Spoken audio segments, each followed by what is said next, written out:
Jeff, the host of the Gridiron.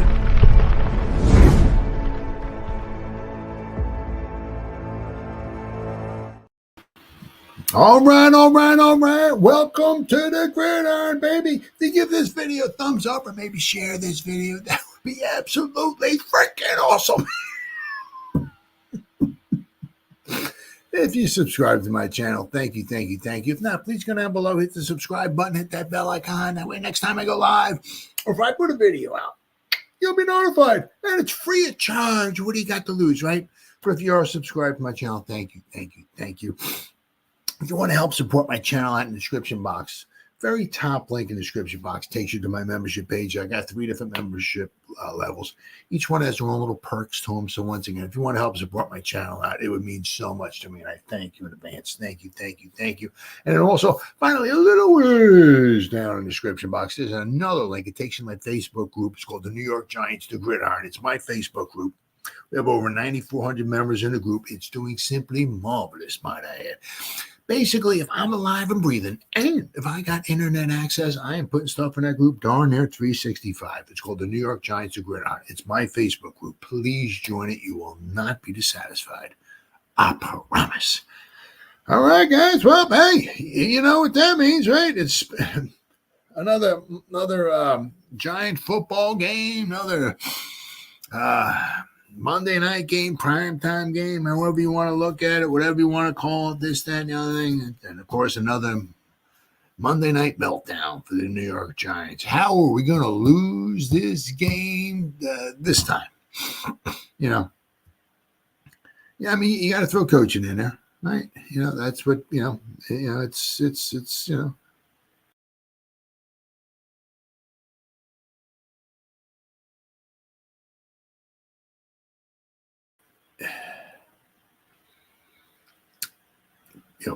bad teams find ways to lose, and it's not like if our offensive line was better, we would have won the last 3 games. If our field goal kicker would have made the 3 field goals he missed the last 3 games, we would have won. If our number 1 wide receiver would have caught, the passes at the end of whatever, blah, but he dropped all 3 of them, our number 1, we would have won. No. It's like each week, it's like a, it's like a book. It's a chapter. And each chapter is another week. So this was what, chapter 8, right? This week coming up, we got chapter 9. So, chapter 8 rolls around, you flip it, chapter 8, how will the Giants lose this week? And every week it's different circumstances. There, it was, I mean, you can just go through a bunch of things. It's just so draining. It really is. It's it is. It's once again another one of those games. I mean, we got to be fair. I mean, the Viking game and the Eagle game, for whatever reason, I don't know. We just didn't show up. Eagles were a better team, that's for sure, on that Sunday. But are they a 28-3 better team? They were that Sunday. Oh yeah. But if we put our big boy pants on and all this stuff and everything, they really, But I mean, you said you take those 2 games aside because they beat us. The Vikings and the Eagles beat us. Out of the 4 losses we got, I mean, the 4 other losses we got, you can look at them, right? The Bengal game, this game, the Cowboy game, the Commander game. It's like, but the thing is that just bad teams find bad ways to lose, and that's what the Giants are just doing there. Every week, every week. I mean, I mean, there certainly were some good things here. We got to talk about Tyrone Tracy without question. Certainly looks like, I mean, hopefully, we have a little bit of a changing of the guards as we're, of course, maybe this week, the old concussion come a calling. So have to see if Tracy can play or not. But if and when he can play, it looks like there's a little changing of the guard as far as playing time. He's good. He's not Barry Sanders. He's not Saquon Bar. But they went for a 5th round pick. Not too shabby. Not too shabby. We're going to go over, draft picks, high draft picks. We're going to go over another draft class, yada, yada, yada. But so far, I'm trying to keep an eye on the World Series game.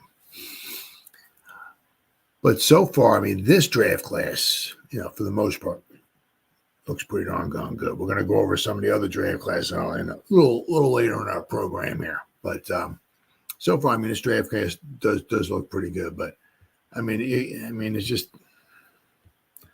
I saw this one here. What is it from Big Blue View? It says 5 plays that changed the game. Oh, yeah, this one it says let's trade fumbles.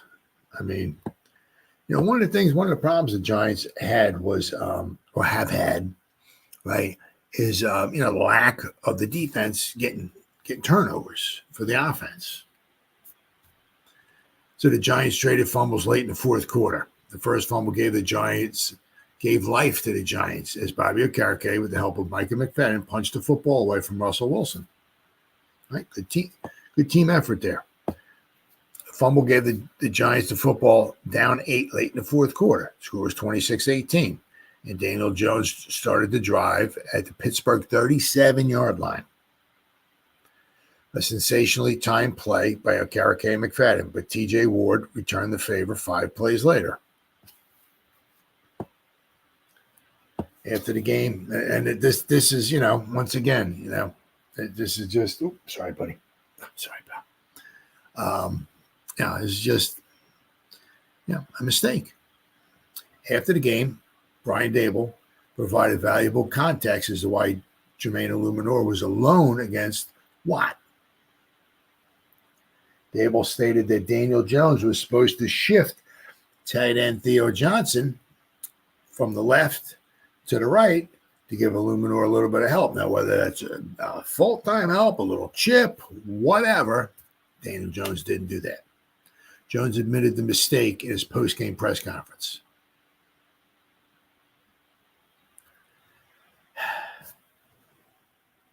Oh, 1st and 2nd. Yankees down by a run. 1st and 2nd, one guy out. The Giants defense stepped up again after Jones fumbled. They forced a Steelers punt, and the Giants offense with 1:53 left in the game and to drive 85 yards. Now, under most circumstances, the way Daniel Jones has been the past couple of years, that's not happening. However, Jones threw this interception on the 5th play, effectively ending the game. The trading of the fumble, right? But it was, 42 seconds to go. Looks like the Giants had no timeouts left, but it was 2nd and 10 where we're at the 35-yard line. 42 seconds to go. You can do anything you want with 42 seconds to go. He's dropping back. Now, he had some pressure on him and all and everything, but once again, the guy does not see the field. I mean, we can see time and time again, where the guy's like wide open and he don't see him. Now, unless the reason why, and sometimes I have heard this. I have heard this, okay? Sometimes maybe, possibly, maybe why he doesn't see the guys is because the guys might be open, but they're not supposed to be where they are. What do we got? Flight out to right. 1st and 2nd, 2 outs. Bottom of the 8th. The Yankees down by a run. But I mean, it's like he throws the ball here. Theo Johnson is standing right in the middle of the field. I mean, if you look in here, I mean, Theo is right freaking in. I mean, there's nobody near. You hit him. Let's see. Just going to throw the pick. Let's see. Is he going to play? Theo Johnson is standing. Theo Johnson is literally standing. I mean, he throws it high. Theo Johnson is literally standing on the 32, 31-yard line. There's nobody around him. I mean, I'm not saying, he throws the pass. The Steelers rally around them. I get it and everything like that. And I'm not saying he's going to run for a touchdown, but he could have gotten a few more yards. I'm sure he could have gotten inside the 30. Clock would have ran. By the time the interception was made, it was like down 30-something seconds. But, I mean, you get up to the line of scrimmage, maybe he might have gotten a first down. Maybe not. But, I mean, you wouldn't want to clock that it was third down. But, I mean, had plenty of time. I mean, it's just, one mistake, just mistake after the other. It's just, Wilson to Austin. The Giants kept the game competitive into the second half. However, the Calvin Austin returned a punt for a touchdown. Giants offense mustered a 3-and-out. Pittsburgh took the football with a 7-point lead and put more points up on the board. Russell Wilson converted a 3rd and 11 to Van Jefferson for 36 yards and had a 3rd and 8, 29-yard touchdown strike to Austin. It just, I mean, that brings up the punt return. It's like, I still don't know why. Yankees down to their final 3 outs. I still don't know why, and I don't know. But from what I'm looking, I'm seeing all that. Why it wasn't running into the kicker, roughing it, something like that. I don't know. There was a penalty on the Giants, but to me, that should have been a penalty on Pittsburgh. Should have been offsetting penalties, be re-kick, take 7 off the board. I have no idea. Didn't look like he was blocked into the guy. Not like it looked like he hit him. Don't know. Unless, maybe Vegas called up the refs and said, hey, we need Pittsburgh to cover. Hey, a lot of money being put on the Giants. We need Pittsburgh to cover. All right. We'll grease your palms after it's over. Let's make that happen. All right. Nobody. So don't know. But, it looked like a penalty on Pittsburgh. But the punt return for touchdown. Now, if you see it from the end view, right, the guy catches it. There's like nobody like over here setting the edge or whatever. It's like, there was a couple guys in the middle, right, and he just ran around the outside. It was like 1 or 2 blocks out there, but there was like nobody, forcing him inside. I don't know. Maybe I kicked the coverage. I don't exactly know, but just there's 7 points right there. We went for it. The other one, basically, I think it was like the beginning of the first half. We marched down the field, and all of a sudden the sack brigade started. We got sacked out of field goal range. Now, I'm not exactly sure we would have made the field goal, but then we went for the 2-point conversion. Didn't make it. Just a lot of things, man. Oh, what's going on? What's up, Drew? Just a lot of things. It's just like, what's it going to be this week? Crap's just draining. Let's see. They're talking about here early in the fourth quarter. It was exciting after a slower game. They saw just 27 points in the first 3 quarters. The Giants seemed done after Wilson connected with Austin, but Tracy, good old Tracy, kept us in. Now, one thing you like is that, he got the ball. I guess he was supposed to maybe go to his right more, but it was like the C's parted up on the left. He saw it and, bounced it out there. Yeah, gotta like that. Yeah, for a 5th round pick. Good pick. Good pickup. There was just obviously the special teams, the punt, as I said, I'm looking at, I don't know,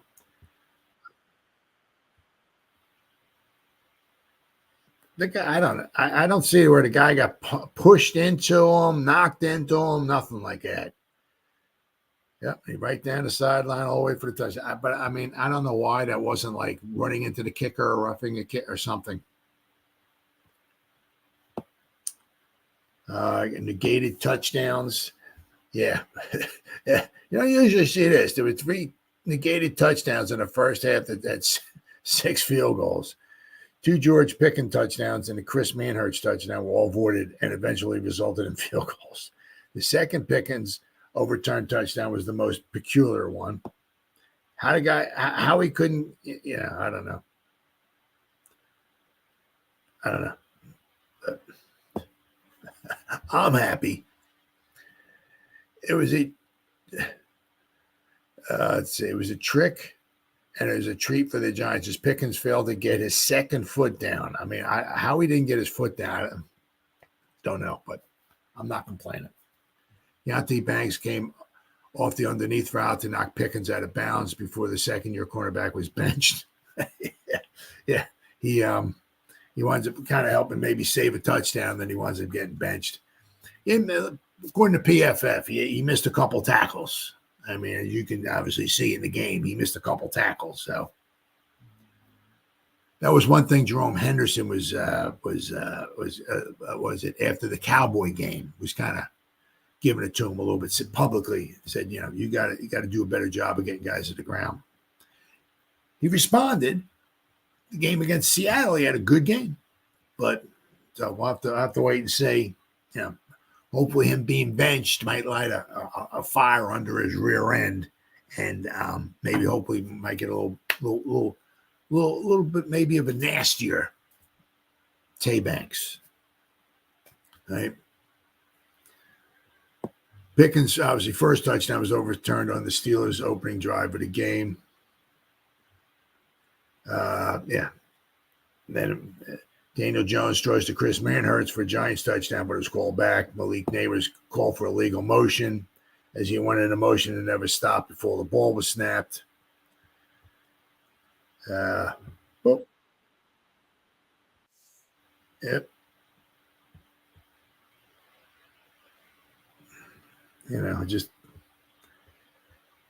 Just like little things.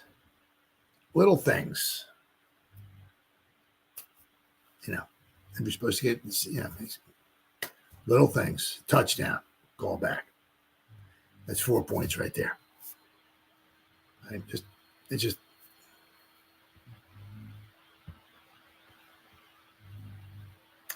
Neighbors never sat before or after he motioned, which was the cause of the penalty. New York's offense had 9 penalties in 3 quarters. Greg Joseph kicked the second field goal to tie the game early in the second quarter. What else we got here? I mean, there was so much. Just so draining.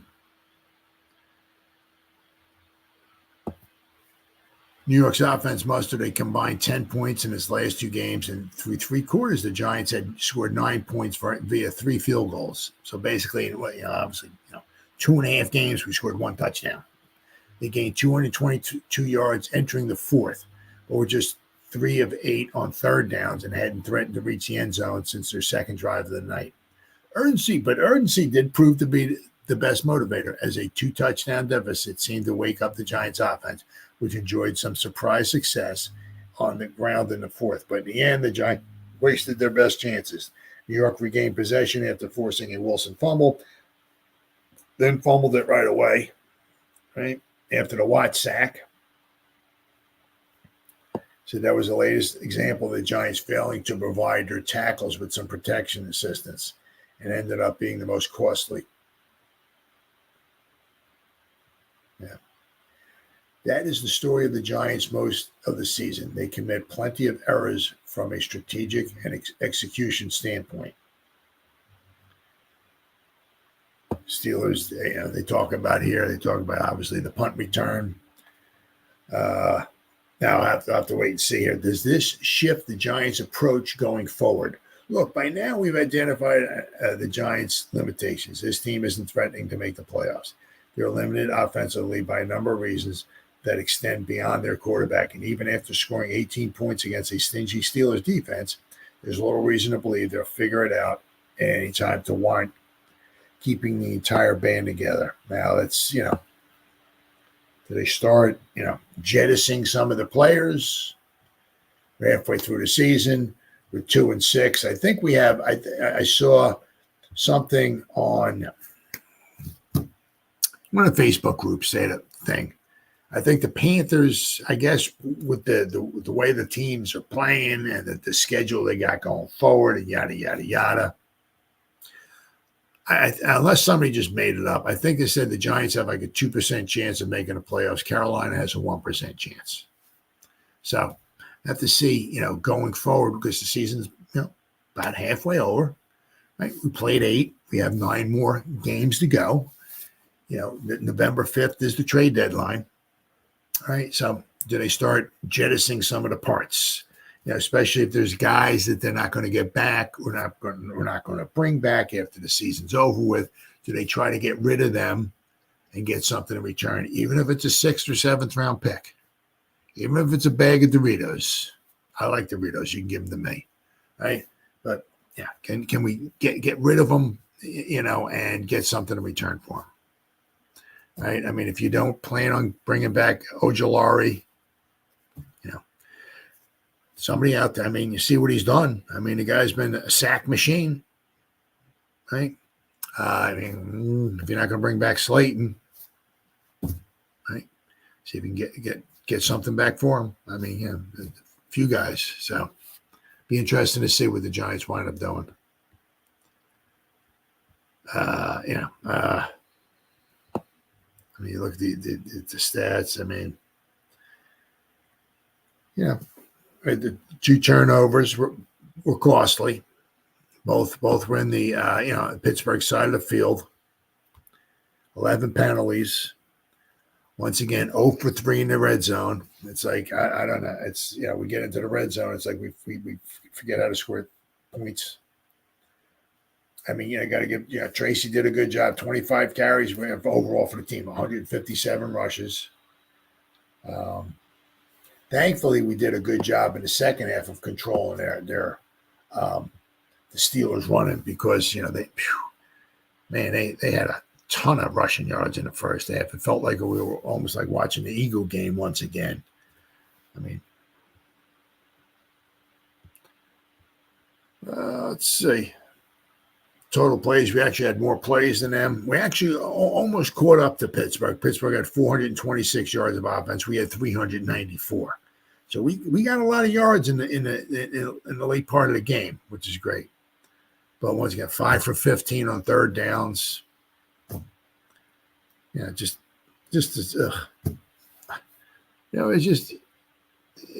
once again, just draining. It's like how are we going to lose this week? How are we going to, and it's like, we got the Commanders coming in. They're coming off a high, beating the Bears on a Hail Mary.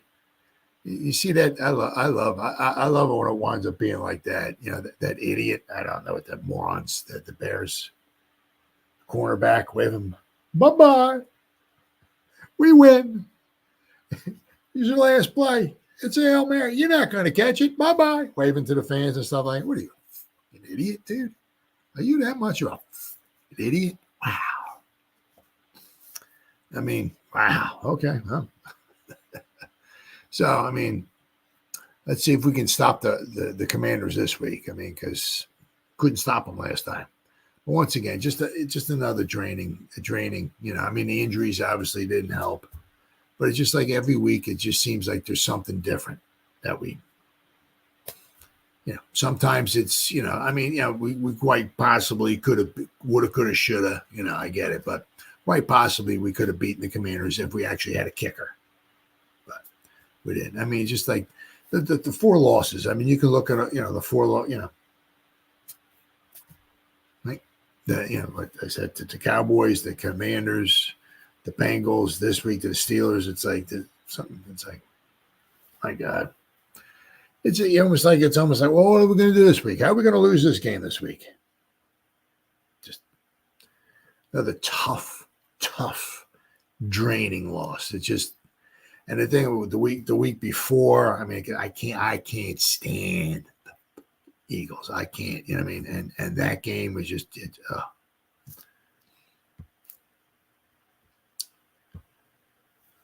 what do we got here? Top of the ninth, 1 out for the Dodgers, first and second. Dodgers are up 7-6. Dodgers came from behind. Top of the ninth. So what does the Banks benching say about Joe Shane? Interesting. Well, if you're baseball, you know, I mean, at the time he gets benched. Now, that just means at the time of his benching. That doesn't mean, will that light a fire under him? Yeah, it might. It might. It's like, you know what? I'm a first-round pick, and they benched me. Yeah, I don't like that. I think I'm going to have to do something about it. You know what I mean? So we'll have to wait and see. Is that going to do something? I mean, it woke him up a little bit in that Seattle game. He had a pretty good Seattle game. Right? But at the time they benched him, right? What does that say? Tell me about Joe Shane. That tells me 2 for 4. 2 out of 4. Now, from baseball, that's pretty good. You're a Hall of Famer. 2 out of 4. 2 out of 4 in your first-round picks. Not too good. That's not a Hall of Fame GM right there. I'll tell you that much. That means, you know, you got Malik and you got Kayvon, right? Then you got Neal and you got Banks, right? So you're 2. I don't know. So like I did that, huh? 2, 4. 2 out of 4. Not very good. Not very good at all. I said, you know, I think with Malik, if we can actually get a round out the third. All right. Bottom of the ninth, 7-6 Dodgers. Yankees coming up down 3 games to 1. Yankees got 3 outs left to score a run. Can they do it? Whew. I don't really care. I'm a Met fan. Anyway, you know, if we can find a better quarterback and blah, blah, blah, and all that, I think Malik Neighbors, obviously, to me, seems like we hit it out of the park with him. Kayvon, good solid pick there. You know, would I like him to be a little more, you know, a little more dominating? Yeah, I would, but not bad. But then we have Evan Neal. Oh, my God. Wow. It'd be interesting to see. You know, the Giants ain't picking up his 5th-year option. I got news flash there. Right. What happens, you know, after this season? You know, same thing with Neal. You know, like, can we try to trade Neal and get something for him? Anything? Pack of chewing gum? Something? A toothpick? Anything? You know, can we get something for Neal? But I mean, you miss on a 7th pick overall in the draft. Wow. I mean, you can look at, like, you know, somebody like Isaiah Simmons, I think was the 8th pick in the draft. Now, you know, you look at his production and all that stuff and everything. Was he worth the 8th overall pick in the draft? What his production was? No, not really. No. But the guy gets on the field. You know, there's a lot of things you can do with him. Right? With Neal is, I mean, you can do a lot of things with Simmons, right? But with Neal, he's got, like, you know, one purpose. That's blocking. And we can't get the guy in the field. And he's picked number 7. Wow. That's freaking bad. That's really, really bad.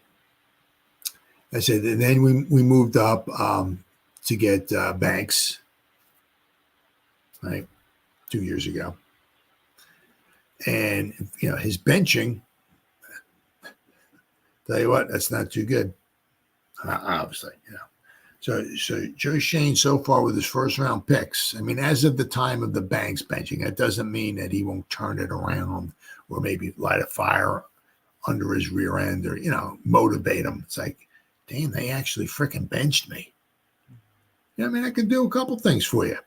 I can make sour grapes, sour apples, whatever like that. You can hold a grudge against the team and just, you know, pout like a baby, or you can take it like a man and, you know, oh, you're going to bet? Yeah, see. They put you back out on the field. Let's see what you're made of. Let's see what you do.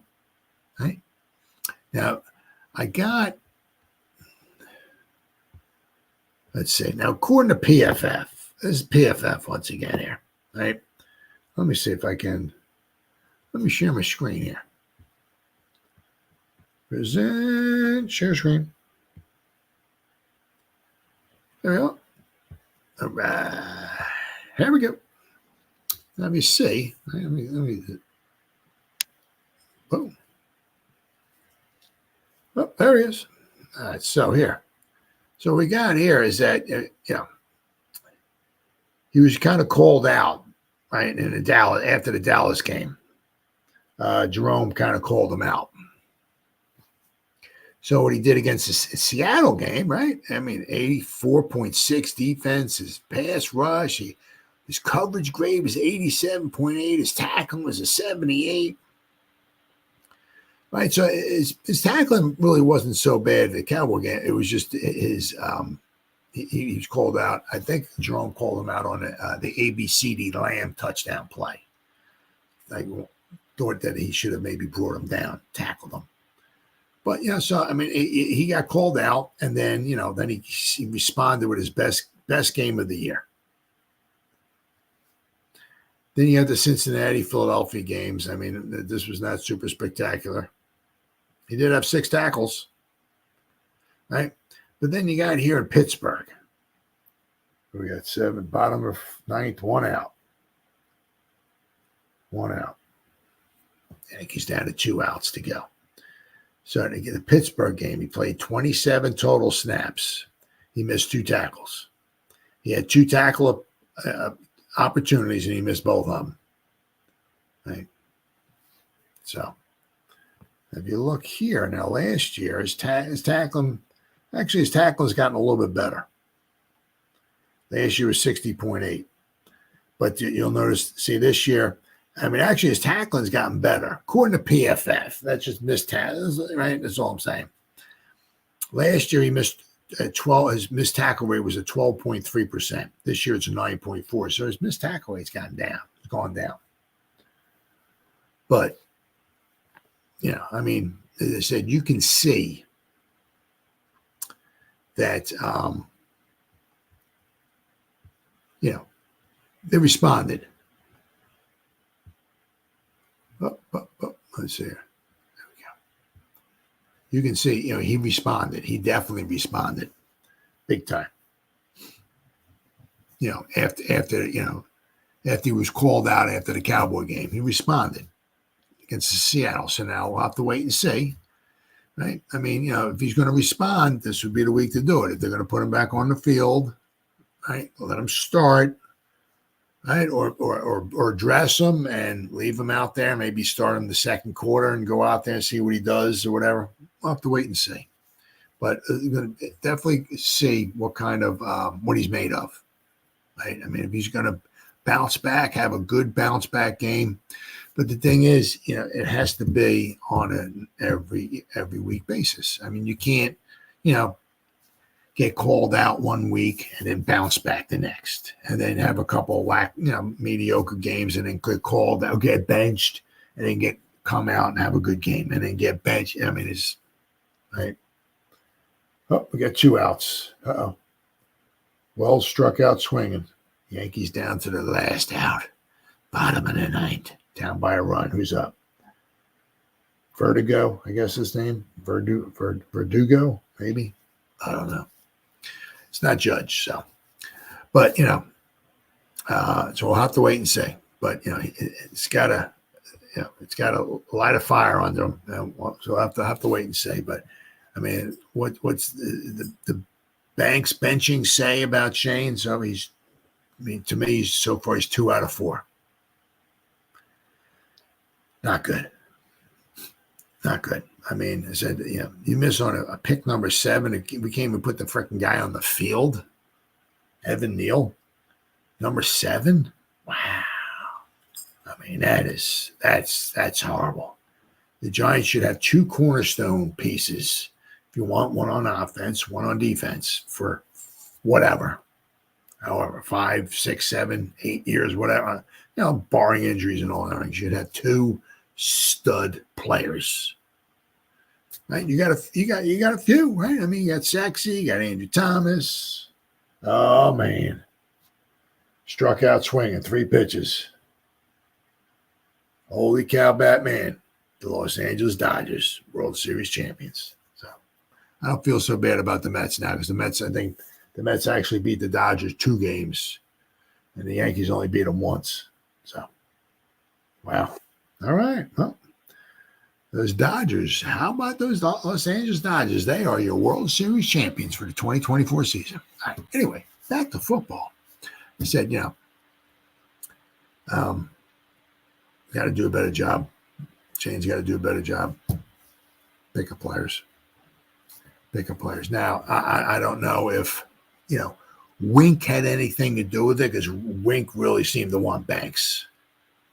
And, of course, Wink's not here anymore. So, and Wink, remember after they picked Banks, remember Wink picked Shane up? I think it was like bear hugging him and stuff like that. Yeah, so, but I mean, Shane's got to do a better job. I mean, we're going to talk here about draft picks and all that stuff and everything, but Shane has got to do a better job at drafting. Speaking of doing a better job at drafting, yeah, here's one of those draft picks, Gio. Giants part ways with Javarius Owens. Now, I think it says in this article, I think he said he's been cut before, right? So it's not the first time he was let go. But now, will he wind up being back eventually? Who knows? But Giants part ways with the 2023 draft pick following the Week 8 report. Of course, he's just a 7th rounder. You're not going to hit on, obviously a ton of 7th rounders. But he was given opportunities. He was given opportunities to beat out other guys. And apparently he just did not do that. Giants have had quite a few misses in the NFL draft in recent years, and it appears that safety Javarius Owens can officially be classified as one of them. Giants cut Javarius Owens from the practice squad per the transaction wire. The Athletic's Dan Dugan relayed on October 29th. He added that the 7th round pick last year only appeared in 3 games on special teams last season. Owens has been cut in the past, but this release feels more final. This isn't the 53-man roster cutdown or a stint on the practice squad. This is a mid-season departure from the organization. Second-year defensive back was given the opportunity to battle undrafted rookie Alex Johnson, among others, for the 4th and final safety role this summer. But a knee injury slowed his progress during training camp and the preseason. In the end, neither made the active roster as the Giants elected to claim safety Anthony Johnson Jr. off waivers from the Packers. Later, they also signed 25-year-old safety Raheem Lane to the practice squad. With Owens gone, Lane and cornerbacks Greg Stroman and Art Green are the only 3 defensive backs remaining on the practice squad.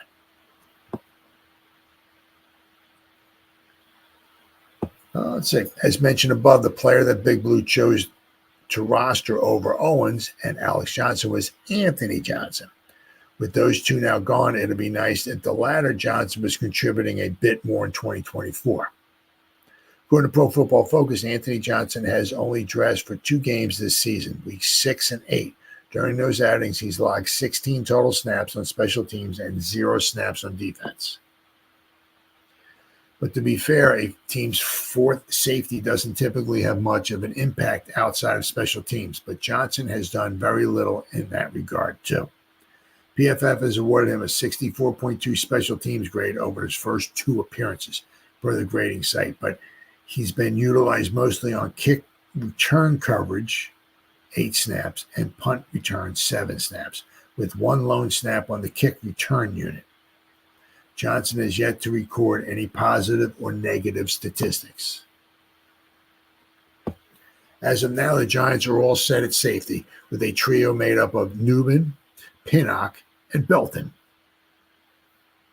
Speaking of the Giants safety room, it endured a rough showing versus the Steelers. Newman and Pinnock were charged with a combined 3 missed tackles in Week 8, according to PFF.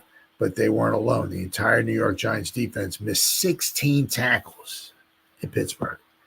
I mean, you know, 5, 6, somewhere around there. It's going to happen. I mean, that's 16. Wow, that's atrocious. That is absolutely atrocious. Just once again, another one of the contributing factors to the plethora of reasons why the Giants lose all their football games. There's always different reasons. I said, I mean, it's like, it's not like, well, if we could have, stopped the run in all those games, if we had a better run defense, we would have won all it. Or, if our field goal kicker would have, no, it's like every week, it's like different stuff. 16 missed tackles is horrible. 5, 6, maybe 7, whatever. Okay, this 16. That is absolute trash. The rookie member of the safety pairing also struggled in run defense, earning a 51.3 grade, not to mention a 39.6 NFL passer rating allowed despite not giving up any receptions. Pinnock's run defense marks were better than Newman's, but he allowed 29 receiving yards in pass coverage, and 13 of those yards occurred after the catch. On the season, Newman is graded out favorably.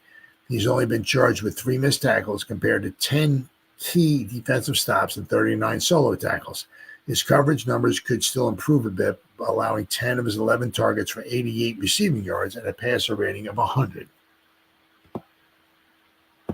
Similarly, Pinnock has allowed 9 of his 11 targets for 113 receiving yards and a passer rating of 109.5, and he's been the weak link of the duo so far. Pinnock has already missed 9 tackles in 2024 compared with just 7 key defensive stops and 26 solo tackles, yielding a putrid 40.9 tackling score. His overall run defense marks also are down at 57.4, while Newman's is at 69.1. For 24, Pinnock's top strength has been his contribution as a pass rusher. Through 8 weeks, the veteran safety has 3 sacks off of 5 quarterback pressures. So, that's going to be another one of those things because Pinnock is a free agent at the end of the season. It'd be interesting to see if the Giants bring him back, sign somebody to replace him. We'll have to wait and see. But, I mean, missed tackles is absolutely atrocious. But, with Javarius Owens, do I have him? Yes, I do. Let me see. I mean, what do we have here? Share screen. I got to find him there. Oh, that's Banks. I got Javarius Owens here somewhere. Oh, there he is. Share screen. Javarius Owens. All right. Now, if you look, this is 2020. This is last year. It's all he's appeared in. Right. Week 7, 11, and 18. Washington, Philadelphia. Grand total of 37 snaps, 10 on kick coverage, kick return, 15 kick coverage, punt return 12. He's graded out overall 59.3. That was last year. He had 1 missed tackle and he had an assisted tackle. So nothing super special.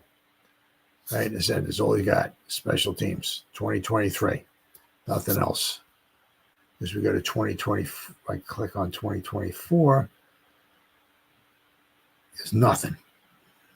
Especially absolute snaps by position, nothing. He has absolutely nothing. So, whoops. Yeah, we really weren't missing, he did not have big time contributions. So as far as wind up letting, Javarius Owens go, once again, it was a 7th round pick. You don't hit on all your 7th round picks. A lot of times you don't hit on many at all of your 7th round picks. So it is what it is. Right. So talking about draft picks, Oh my God. Talking about that 2022 draft class. I'll tell you what, it's not shaping up to be a thing of beauty. I can tell you that much. I can frickin' tell you that much. Holy cow. I mean, we have McKeithen and Zudu and Neal. I mean, we took 3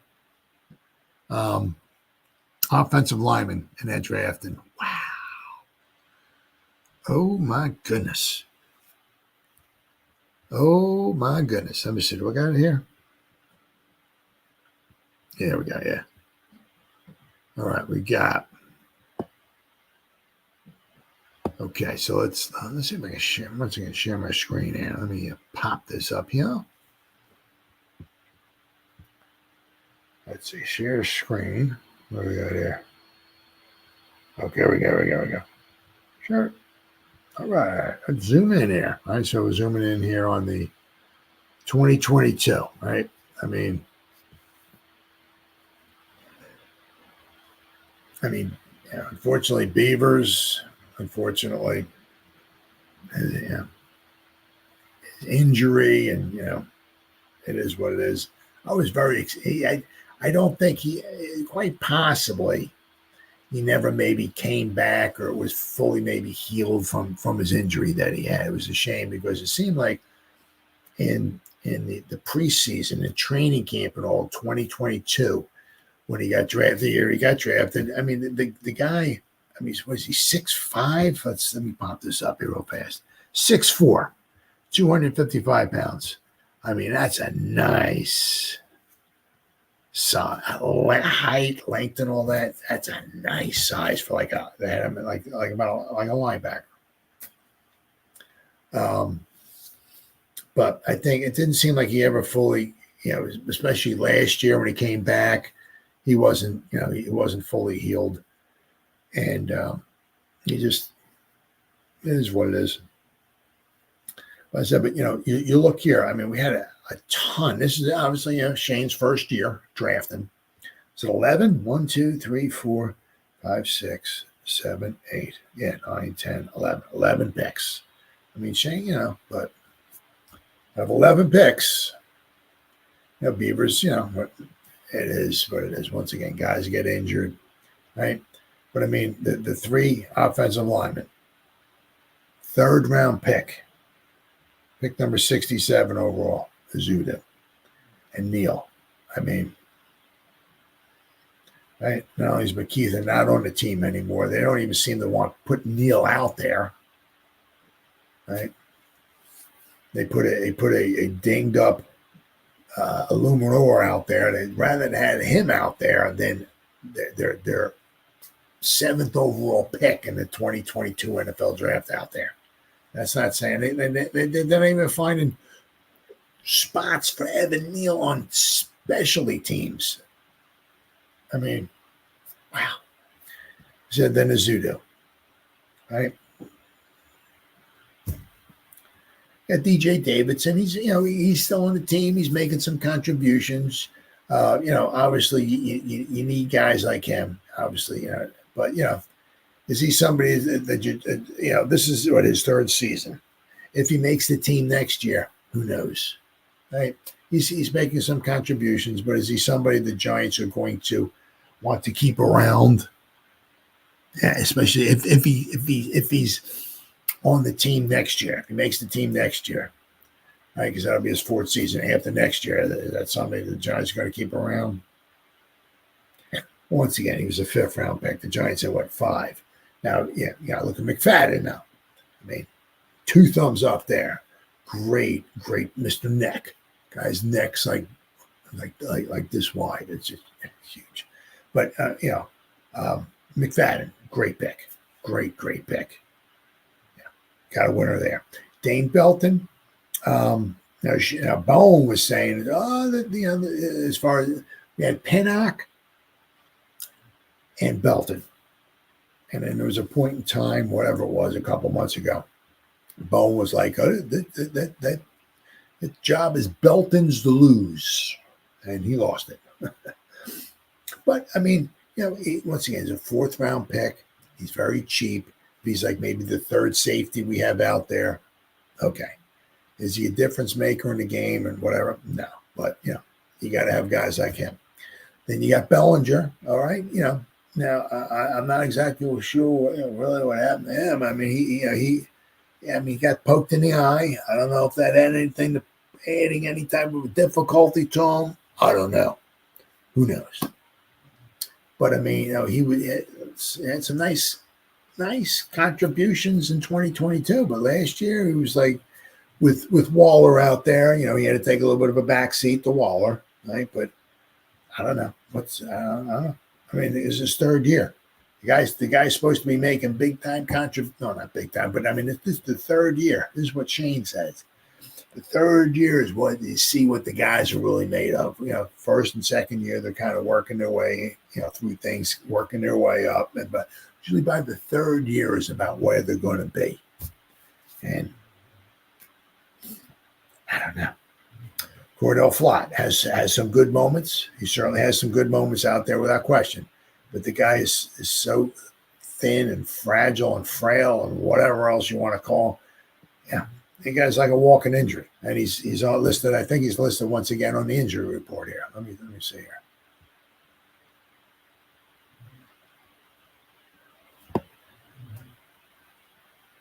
Let's see. I swore I saw him on an injury report. It was limited. Yeah, groin.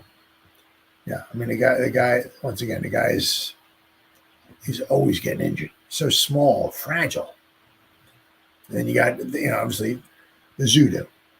Wando Robinson, okay, nice pick there. I mean, obviously, there is other questions. I think Pickens was picked after him. I think it was. So people were kind of questioning that and all and everything. But then you got Evan Neal. Pick number 7 overall. And the guy can't even make the field. And this is his 3rd, and I guess I know he's coming back from an injury and all that. But I mean, if the guy is, anything, I mean, you should be foaming at the mouth to get this guy back on the field. And he can't even get out there on special teams. And of course, then you got Kayvon. I mean, Kayvon, I think it was a great pick. Really, really good. They said, all in all, 2 thumbs up for Kayvon. Right? Is he as maybe as dominating as you'd like the guy to be number 5? Well, no, but all in all, I think Kayvon is a really good player. So I said with him and Bernsey, I think we got 2 good edge rushers for the years to come. So, and I can't wait for Kayvon to come back. But I mean, I said that the thing is here. I said with this,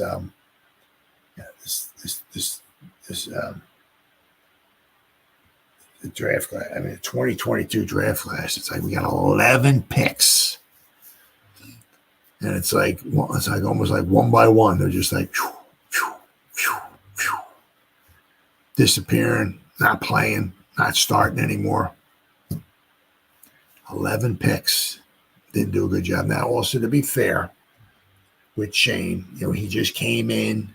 I don't know what it was, like January or whatever it was, exactly when he got hired.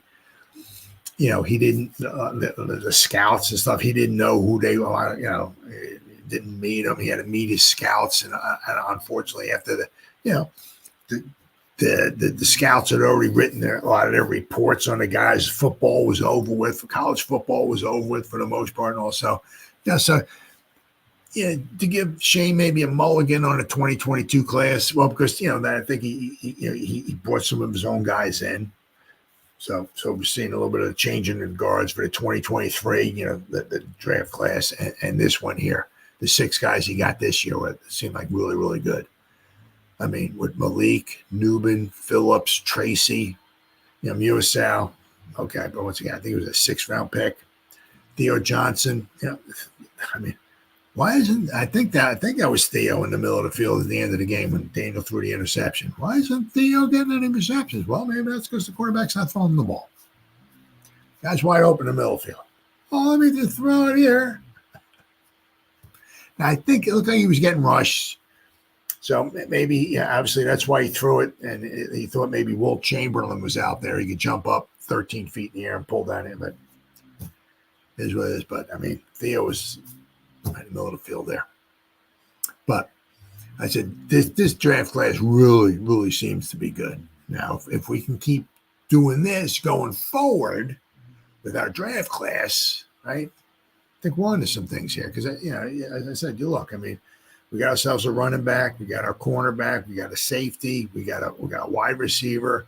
We got our tight end. He's not going to be, Mr. All-World, do everything kind of tight end, but, it should be a productive tight end, hopefully for the foreseeable future anyway. I still would like to get some type of a good wide receiving threat tight end. That would be nice. Another weapon. Theo Johnson's somebody who's out there. He's not like a major weapon. But I said this year's draft class, pretty good. But I said the 2022 draft class, wow. And I said I put those guys' names up there. It's like Azudu, McKeithen, Neal. It's like we had 11 picks. We took 3 offensive linemen. And it's like, so, and it doesn't mean Azudu, if we let him go, or Neal or whatever, that means doesn't mean they won't go someplace else and look decent. Because that's been done before with the Giants. We'll let guys go or whatever, we don't resign or whatever, and they go elsewhere and they wind up doing pretty good. So doesn't mean they won't do well elsewhere. But I mean, as of right now with the Giants, it's like, especially Neal, pick number 7 overall, and you can't even get the guy on the field. Wow. That is horrible. Then I saw this. Wow. Giants are underdogs for the 24th straight game. That's not easy to do. We're not close to the record though. Thank goodness. Now I'd be rather shocked if we're underdogs against Carolina. I mean, if we're underdogs against Carolina, I'll tell you what, if we lose to Carolina over Munich, what Mr. Mara should do is just print out however many one-way tickets to Germany. Everybody gets a one-way ticket. You know where I'm going here, right? If we lose to Carolina, that's on your own. You can stay over there if you want. You want to swim back. You want to take an Uber, across the Atlantic, whatever. That's on you. I'm not paying for you to come back. Right? You can stay there, do whatever you want. I don't care. Don't matter. If we win, we'll print out some more boarding passes, and you can get on an airplane. You can fly back. If you lose to Carolina, just don't even bother coming home. Just stay there. So hopefully against Carolina, we'll be favored. But as of right now, 24 straight games. Basically, it was like all last season and all this season. Every freaking game, we've been an underdog. I mean, think about it. We were 9-7-1 2 years ago, and we were still an underdog in every game last year. I mean, that's not easy to do. Giants open up Week 9 as home underdogs against the Commanders. Now, that's fair. I mean, the Commanders have done very well so far this season. I mean, they have had a little bit of luck on their side, which once again doesn't hurt. I mean, because most of the time when you're playing an opponent, most of the time, not all the time, but most of the time when you're playing an opponent, the opponent actually has a field goal kicker that can kick field goals. Now, had the Giants had a field goal kicker that could kick field goals against the Commanders, quite possibly the Giants beat the Commanders. A lot of times on Hail Marys, for the most part, they get knocked down, intercepted, ball falls to the ground, whatever. It's not usually, the reason why people just freak out and go crazy and all that is because it doesn't usually wind up happening all that often. Well, it did last week. A Hail Mary, completed Hail Mary. Daniels threw it like 65, 70 yards, whatever it was. Got obviously the tip drill, right? We'll get everybody throw it right here, and we'll get one guy falls back and it gets tipped up in the air, and he just, whoop, hey, touchdown, right? I mean, usually it doesn't happen. So, I mean, so the Commanders have had a little bit of luck on their side, but it is what it is. But, once again, when we played the Commanders, we couldn't stop them. Thankfully, we forced, what do they have, 38 field goals they kicked against us, but we prevented them from getting in the end zone, but we couldn't stop their offense. Their offense just kept walking up and down the field. But the Giants have been busy, strangely chasing history with their unrelenting streak of consecutive games as the preliminary underdog on the betting market. That trend continues as the Vegas minds aren't ready to relinquish it in Week 9. While the Giants are still a ways off from touching the 43 game, thank goodness, mark owned by the St. Louis Rams from 2007 to 2010. Yeah, they were a bad team then. Oh, my goodness. They are returning to MetLife Stadium, inching one game closer to the historic number. Per FanDuel's opening odds, New York will welcome the Commanders, and they're 3.5-point underdogs. The opening line hands the Giants their 24th consecutive game as the underdog and maintains a lengthy timeline at home where they've gone 16, 30, and 1 in that role since the 2016 season. Wow. It's fair to argue the line is shaped more by how the team has recently performed in the confines of MetLife Stadium than how well they or visiting Commanders have played in the overall stretch. In 4 home contests this season, the Giants have been abysmal on the offensive side of the field. They have only scored 1 touchdown, which came on the ground from Tyrone Tracy against the Bengals. And they're averaging 242 yards of total production. That is being outpaced by nearly 70 yards by their opponents. Giants have looked averse to putting points on the board in front of their fans, as they have posted just 19 points in those contests. Right? 19 points. Let's see. Oh, yeah. Well, now 19 points. They're talking about, I'm not sure they're talking about 19 points. I mean, they scored 15 against the Cowboys. They scored 7 against the Bengals. They scored 3 against the Eagles, and they scored 6. So I'm not sure. I don't know. After the 26-18 loss to the Steelers on Monday night, they are averaging 14.6 points per game. A slight increase from Week 8 number, while allowing opponents to score 21.9 and outmatch them at 62 combined points as the road squad. Now, the thing is also, it's like you look at it, it's like, well, the defense is giving. Well, I mean, the defense didn't give up that punt return. The defense didn't give up the pick 6 Daniel Jones drew.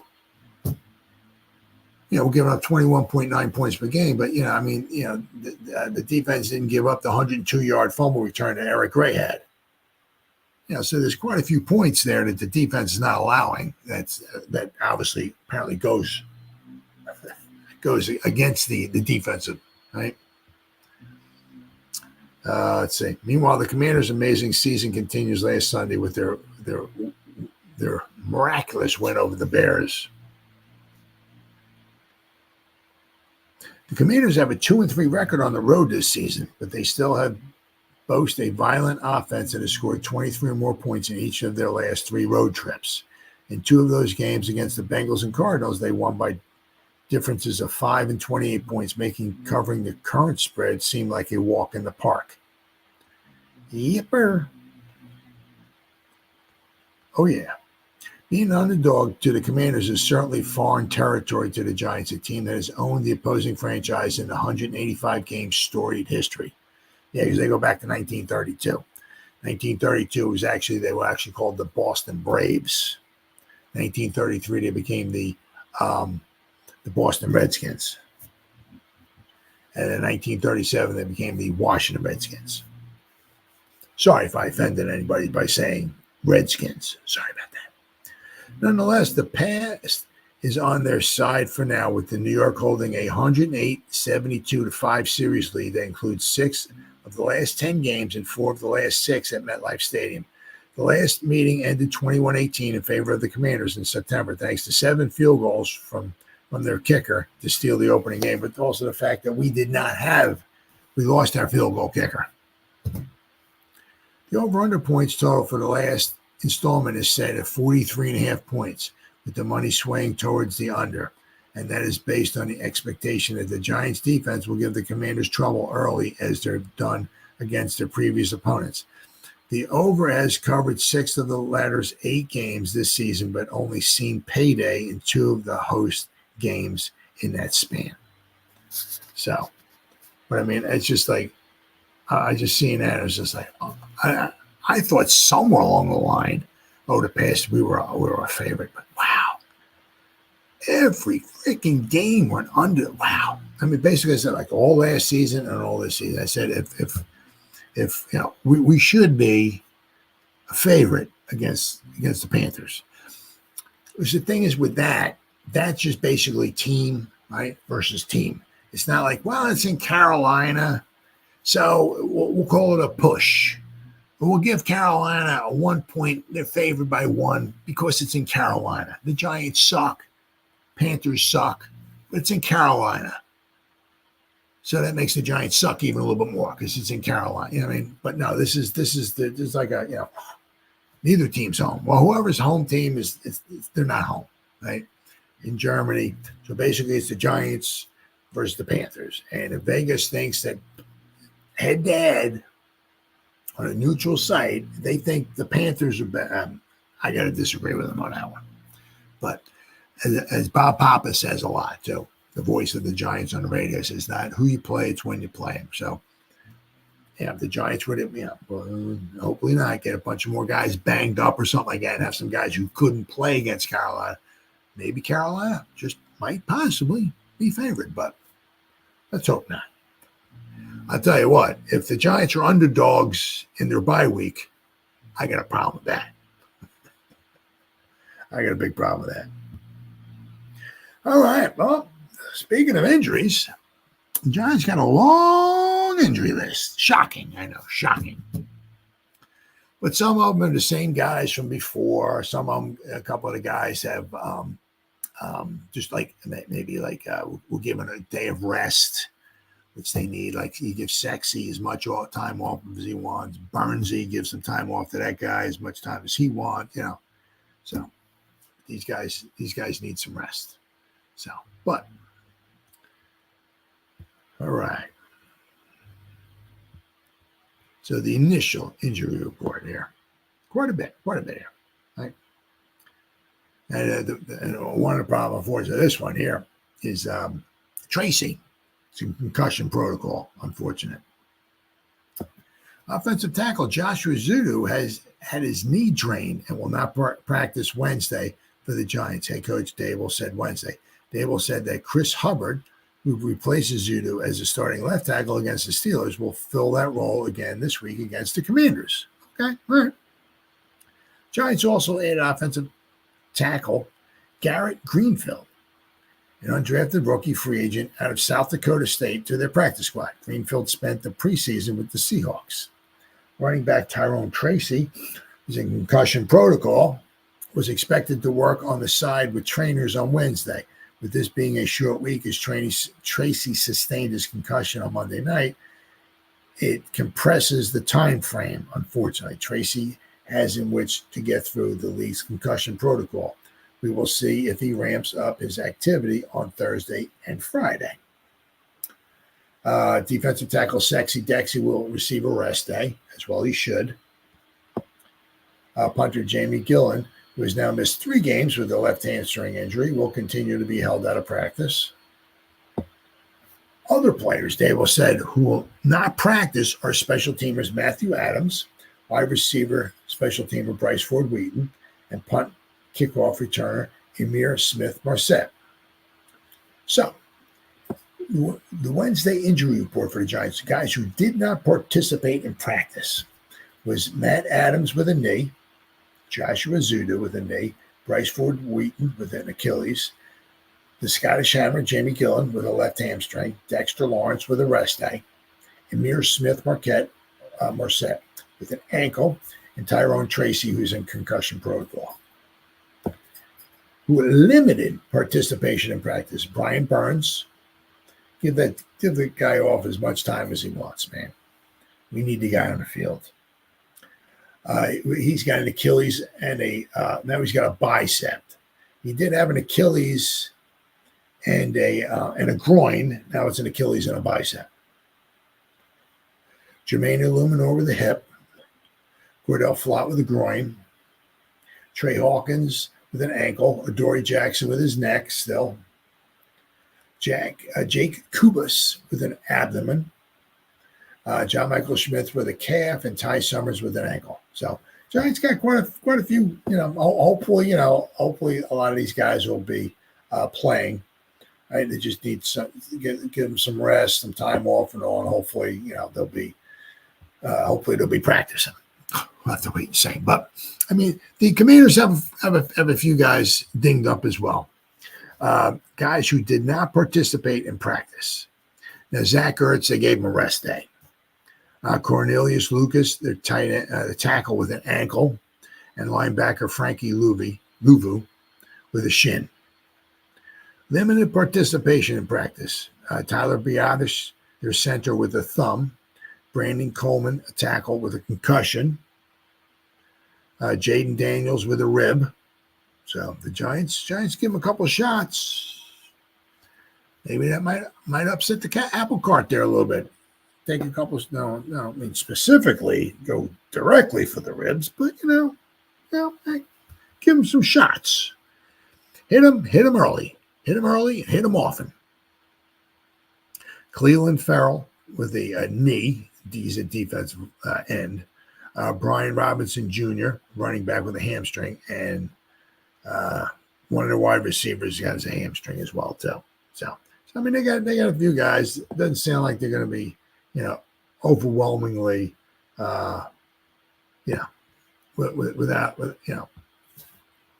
banged up. But once again, the Giants have quite a few guys now, who are banged up. Shocking. Now, hopefully, a lot of those guys are getting a rest day and all that. Hopefully, that'll be good enough where they'll be able to participate.